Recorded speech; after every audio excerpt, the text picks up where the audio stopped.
Hello दोस्तों, आज के इस वीडियो का उद्देश्य है सीएमए कोर्स के बारे में ए टू जेड सभी डिटेल्स को आपके साथ शेयर करना, जो कि सीएमए वाले बच्चे अक्सर सीएमए में एडमिशन लेने के बाद ही समझते हैं। देखो, मेरे बताने से आप इस कोर्स के बारे में अच्छे से एडमिशन लेने से पहले ही इसमें समझ सकते हो कि सीएमए क्या है। और अगर मैं इसके बारे में अब आपको बताऊं तो देखो दोस्तों, सीएमए क्लियर करने से पहले आपको 3 स्टेप क्रॉस करने पड़ेंगे। पहला लेवल है फाउंडेशन, उसके बाद इंटर और उसके बाद फाइनल। अगर मैं फाउंडेशन के सिलेबस की बात करूं तो उसमें आपको बेसिकली 4 सब्जेक्ट मिलते हैं। 4 सब्जेक्ट आपके कौन कौन से हैं? पेपर 1 आपका है fundamentals of economics and management. Paper 2 है आपका फंडामेंटल्स ऑफ अकाउंटिंग। पेपर 3 आपका fundamentals of laws and ethics. Paper 4 आपका बिजनेस मैथमेटिक्स एंड स्टैटिक्स। ये 4 पेपर आपको फाउंडेशन के अंदर देने हैं। ये 4 पेपर देने के बाद आप इंटर में आ सकते हो, अगर आप ये पास्ड आउट होते हो तो। इकोनॉमिक्स आप 11-12 में पढ़ के आते हो, अकाउंटिंग भी सेम, लॉज में भी बिजनेस लॉ आपका सेम होता है, बिजनेस मैथमेटिक्स एंड स्टैटिक्स ये भी आप पढ़ के आ रहे होते हो। तो सीएमए फाउंडेशन का ये 4 सब्जेक्ट जब आप पास्ड आउट हो गए, 4 सब्जेक्ट ये पहली बात, ये 100% क्या होता है, एमसीक्यू बेस्ड आता है। 100% एमसीक्यू बेस्ड पे आता है, और अगर आप ये पास्ड आउट होते हैं तभी आप सीएमए इंटर में एडमिशन ले सकते हो। इसके बाद अगर मैं बात करूं इंटर के एग्ज़ाम की, तो इंटर में आने के लिए या तो आप फाउंडेशन का एग्ज़ाम दे के आ रहे हो, या तो आप डायरेक्ट एंट्री के थ्रू भी आ सकते हो। डायरेक्ट अगर आप ग्रेजुएट हो तो आप ग्रेजुएशन के सर्टिफिकेट के शो करके भी आप इसमें क्या कर सकते हो, एडमिशन ले सकते हो डायरेक्ट एंट्री। इसमें आपको फाउंडेशन का एग्ज़ाम नहीं देना पड़ेगा। तो अगर मैं बात करूँ इंटर के सब्जेक्ट्स की, तो पेपर 5 to 8 ये क्या होते हैं, ग्रुप 1 के सब्जेक्ट्स होते हैं, और पेपर 9 to 12 ये है ग्रुप 2 के सब्जेक्ट्स। तो अगर इसके सब्जेक्ट्स की हम बात करें तो पेपर 5 है अकाउंटिंग, फाइनेंशियल अकाउंटिंग का। फाइनेंशियल अकाउंटिंग देखो, ग्रेजुएशन बेस पे भी जो बच्चा आ रहा है उसके लिए भी सेम है, और जो 12th बेस पे आ रहा है उसके लिए भी सेम है। तो कहीं ना कहीं पढ़ के आ रहे होते हो पहले से। लॉज एंड एथिक्स में बिजनेस लॉ, कमर्शियल लॉ थोड़ा बहुत सेम होता है, तो वो पढ़ते हैं आप। यहाँ इन डेप्थ में आपको नॉलेज मिलती है। डायरेक्ट टैक्सेशन आप अगर ग्रेजुएशन बेस पे आ रहे हो तो आप वहाँ से आप पढ़ के आ रहे हो, सेम कॉस्ट अकाउंटिंग के लिए भी। पेपर 9 जो है आपका ग्रुप 2 का जो पेपर 9 है, ये आपका बिल्कुल यूनिक होता है। ये आप यहाँ पे आते हो सीएमए इंटर में, तो यहाँ पे आपको पढ़ने के लिए मिलता है। पेपर 10 में कॉस्ट देखो, सीएमए का मतलब ही होता है कॉस्ट एंड मैनेजमेंट अकाउंटेंट। तो उसमें आपको कॉस्ट का जो रोल होता है, कॉस्ट का रोल बहुत ही ज़्यादा मतलब डिमांड में होता है। ये आपको आना ही चाहिए, क्योंकि जो मेन चीज़ है वो तो आपको उसमें इन डेप्थ आपको नॉलेज गेन करनी बहुत ज़्यादा इंपॉर्टेंट है। उसके बाद इसी के साथ आपको फाइनेंशियल मैनेजमेंट आता है, जो आप ग्रेजुएशन बेस पे भी पढ़ के आते हो, जो बेसिकली मार्केटिंग मैनेजमेंट के साथ फाइनेंशियल मैनेजमेंट आपको दो में से कोई एक ऑप्शन सेलेक्ट करना पड़ता है। अगर आप फाइनेंशियल मैनेजमेंट के साथ आ रहे हो तो यहाँ आपको उसका प्रॉफिट में होगा, आप यहाँ पे इसके बारे में पढ़ सकते हो। उसके बाद पेपर 11 आपका जीएसटी का आता है, जो इनडायरेक्ट टैक्सेशन है, और पेपर 12 आपका आता है कंपनी अकाउंट्स एंड ऑडिट का। अब बात करते हैं इसके एडमिशन की। तो अगर आप फाउंडेशन कोर्स में एडमिशन लेना चाहते हैं तो आपके लिए क्या एलिजिबिलिटी होना चाहिए? आपका 10th आपका मिनिमम एडमिशन के लिए होना चाहिए। एग्ज़ाम देने के लिए आपको मिनिमम 10+2 प्लस एजुकेशन और एनी स्टेट बोर्ड ऑफ इसका क्या होना चाहिए, डिप्लोमा आपके पास होना चाहिए। और अगर आप डॉक्यूमेंट इसके साथ अटैच करेंगे तो डॉक्यूमेंट आपको क्या क्या चाहिए इसके लिए, 10th का, 12th का, और इसके साथ एक फ़ोटोग्राफ पासपोर्ट साइज होना चाहिए एडमिशन लेने के लिए फाउंडेशन में।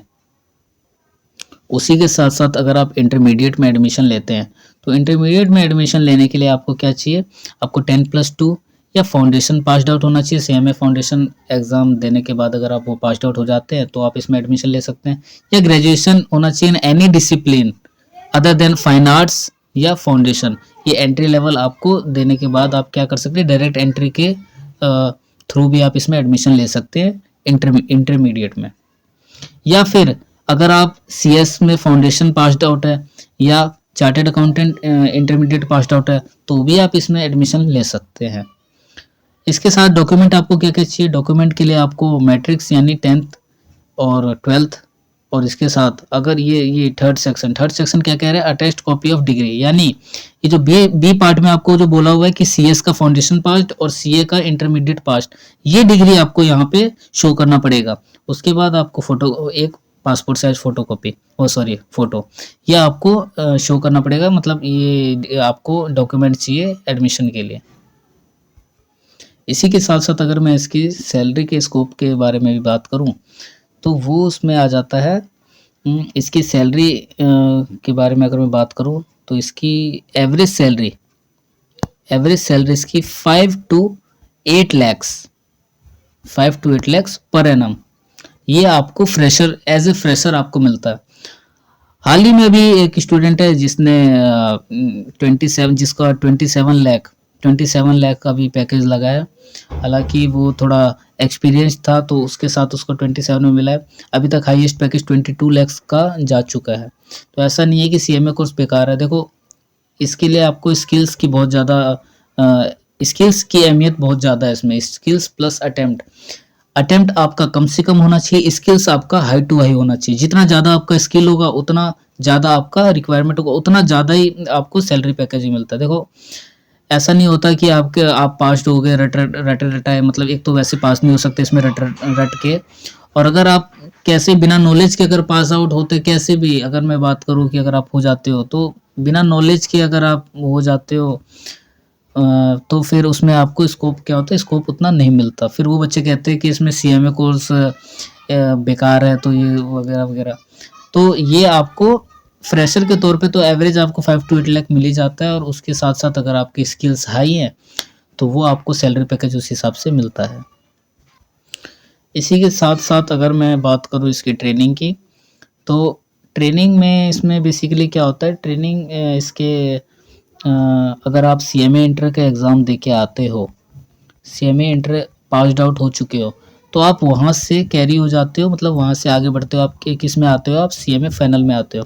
तो ये जो पीरियड है ना, तो यहाँ पे आपको 15 मंथ्स की ट्रेनिंग आपको करनी क्या है, मैंडेटरी है। ये आपको 15 मंथ्स की ट्रेनिंग सीएमए फाइनल का एग्जाम देने के लिए, इसमें अपीयर होने के लिए आपको 15 मंथ्स का ट्रेनिंग होना बहुत ज़्यादा इम्पोर्टेंट है। देखो, ट्रेनिंग से भी फ़ायदा होता है। ट्रेनिंग के बाद आप सीखते हो कैसे हम कंपनी में अपने आप को कैसे देखेंगे क्या, तो वहाँ पे आप काम सीखते हो, वर्क सीखते हो, आप थोड़ा बहुत वहाँ पे प्रैक्टिकल काम करते हो, तो वो आपको नॉलेज मिल जाती है वहाँ पे। तो 15 मंथ्स का ये आपका मिल जाता है ट्रेनिंग। तो मैंने आपको फाउंडेशन, इंटरमीडिएट, डायरेक्ट एंट्री की एक स्पेशल अलग से वीडियो एक बना दूंगा मैं, जिसमें कैसे हम एडमिशन ले डायरेक्ट एंट्री के थ्रू, अगर हम ग्रेजुएट है तो वो उसकी वीडियो आ जाएगी। और उसके बाद कैसे, क्या सैलरी स्कोप है, क्या इसके बाद हमारा क्या ट्रेनिंग का क्या है, तो ये मैंने आपको बेसिकली सारी चीज़ें बता दी है। तो होप करता हूँ कि आपको सारी चीज़ें सीएमए के बारे में, सीएमए क्या है, कैसे है, क्या सैलरी वगैरह सब मैंने बता चुका हूँ, सब मैं मतलब डिटेल में आपके साथ डिस्कस कर चुका हूँ। अगर कोई प्रॉब्लम आती है, कोई अगर आपका डाउट है, तो वो आप मेरे को कमेंट सेक्शन में उस कमेंट करके आप मेरे से पूछ सकते हो।